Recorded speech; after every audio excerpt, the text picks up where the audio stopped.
जीवित पुत्रिका व्रत के दिन भगवान श्री गणेश, माता पार्वती, भगवान शिव जी की पूजा के साथ ही जीमूत वाहन भगवान चील और सियारिन की भी पूजा की जाती है और व्रत कथा सुनी जाती है। इस दिन पूजा प्रदोष काल में करनी चाहिए। जीवित पुत्रिका का व्रत, जिसे जिउतिया और जितिया के नाम से भी जाना जाता है, हर साल आश्विन मास के कृष्ण पक्ष की अष्टमी तिथि को रखा जाता है।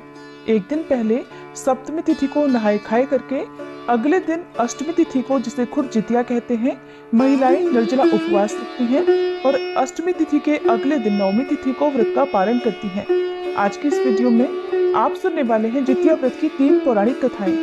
अपनी परंपरा के अनुसार जो भी कथा आपके यहाँ पढ़ी या सुनी जाती हो, आप उस कथा को इस वीडियो में से सुन सकते हैं। इस वीडियो में पहली कहानी चील और सियारिन की है, दूसरी जीमूत वाहन भगवान की और तीसरी भगवान श्री कृष्ण से जुड़ी है। एक बार एक वन में सेमर के पेड़ पर एक चील रहा करती थी। पास की झाड़ी में एक सियारिन भी रहती थी। दोनों में आपस में खूब पटती थी। चिल्हो जो कुछ भी खाने को लेकर आती, उसमें से सियारो अर्थात सियारिन के लिए भी कुछ हिस्सा जरूर रखती। सियारिन भी चील का ऐसा ही ध्यान रखती। इस तरह दोनों का जीवन बहुत आनंद से कट रहा था। एक बार वन के पास गांव में औरतें जिउतिया की पूजा की तैयारी कर रही थी। चिल्हो ने उसे बड़े ध्यान से देखा और अपनी सखी सियारी को भी बताया। फिर चिल्हो सियारो ने तय किया कि वे भी इस व्रत को करेंगी। सियारो और चिल्हो ने जितिया का व्रत रखा। बड़ी निष्ठा और लगन से दोनों दिन भर भूखी प्यासे मंगल कामना करती व्रत करती रही। मगर रात होते होते सियारिन को भूख प्यास सताने लगी। जब उससे सहन नहीं हुआ तो जंगल में जाकर उसने मांस और हड्डी पेट भरकर खा लिया। चिल्हो ने हड्डी चबाने के कड़कड़ की आवाज सुनी तो पूछा कि ये कैसी आवाज है। सियारिन ने झूठ मूठ कह दिया कि बहन, भूख के मारे मेरा पेट गुड़गुड़ा रहा है। आज मेरा व्रत है ना, और खाली पेट गुड़गुड़ की आवाज आ रही है। मगर चिल्हो को पता चल गया। उसने सियारिन को खूब लताड़ा कि जब तुमसे व्रत नहीं हो सकता तो संकल्प क्यों लिया था। सियारिन लजा गई, पर अब क्या कर सकती थी, उसका व्रत भंग हो चुका था। उधर चिल्हो ने रात भर भूखे प्यासे रहकर व्रत पूरा किया। अगले जन्म में दोनों मनुष्य रूप में राजकुमारी बनकर सगी बहनें हुई। सियारिन बड़ी बहन हुई और उसका विवाह एक राजकुमार से हुआ।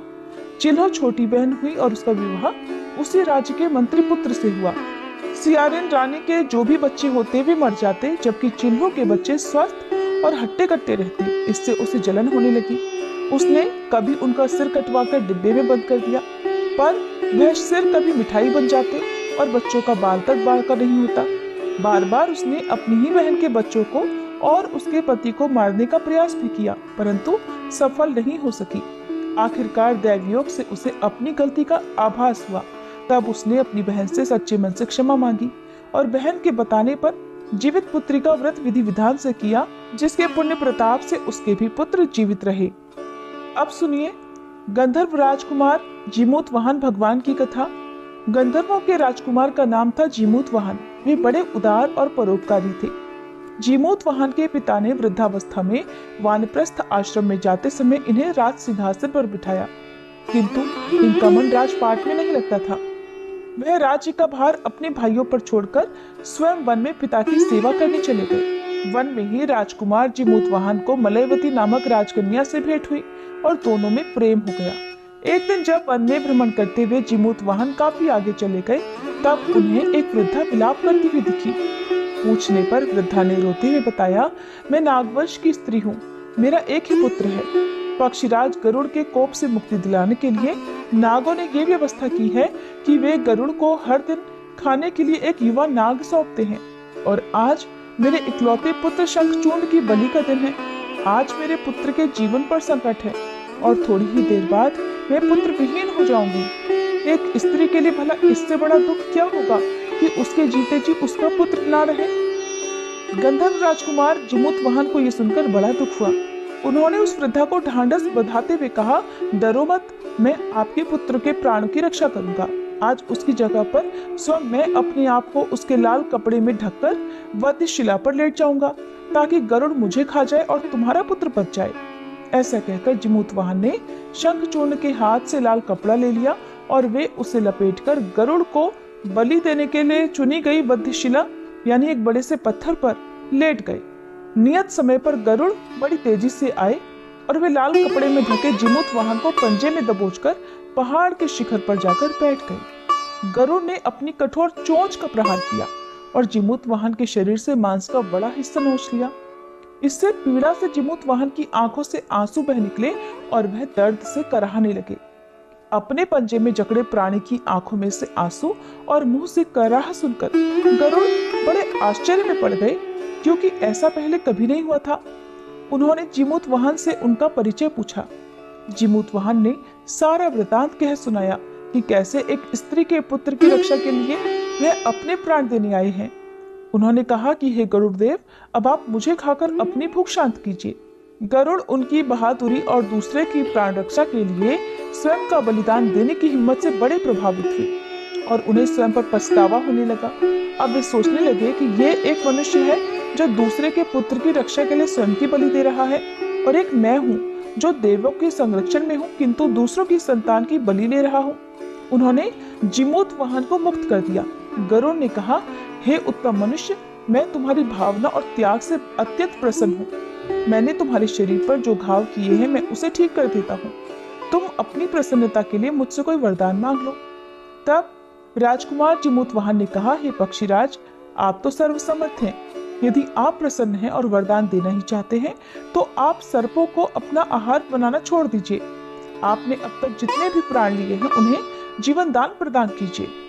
गरुड़ ने सबको जीवन दान दे दिया और नागों की बलि न लेने का वरदान भी दिया। इस प्रकार जीमूत वाहन के साहस से नाग जाति की रक्षा हुई। गरुड़ ने कहा कि तुम्हारी जैसी इच्छा वैसा ही होगा। हे राजा, जो स्त्री तुम्हारे इस बलिदान की कथा सुनेगी और विधि पूर्वक व्रत का पालन करेगी, उसकी संतान की मृत्यु के मुख से निकल जाएगी। तब से ही गंधर्व राजकुमार जीमूत वाहन को भगवान के रूप में पूजने की प्रथा प्रारंभ हो गई। ये कथा कैलाश पर्वत पर भगवान शंकर ने एक बार देवी पार्वती के पूछने पर उन्हें सुनाई थी। जीवित पुत्रिका के दिन भगवान श्री गणेश, माता पार्वती और शिव जी की पूजा और ध्यान करने के बाद इस कथा को अवश्य सुनना चाहिए। अब सुनिए भगवान श्री कृष्ण से जुड़ी कथा। ये कथा महाभारत काल से जुड़ी हुई है।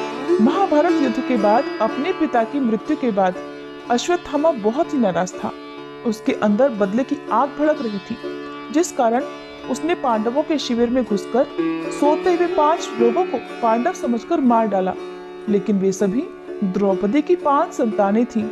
उसके इस अपराध के कारण उसे अर्जुन ने बंदी बना लिया और उसकी दिव्य मणि छीन ली, जिसके फलस्वरूप अश्वत्थामा ने उत्तरा की अजन्मी संतान को गर्भ में मारने के लिए ब्रह्मास्त्र का उपयोग किया, जिसे निष्फल करना नामुमकिन था।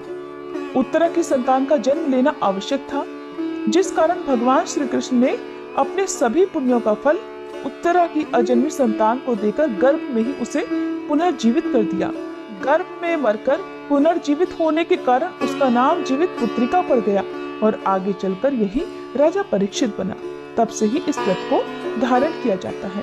ये थी जितिया व्रत के दिन सुनी जाने वाली कुछ पौराणिक कथाएं। उम्मीद है आपको पसंद आई होंगी।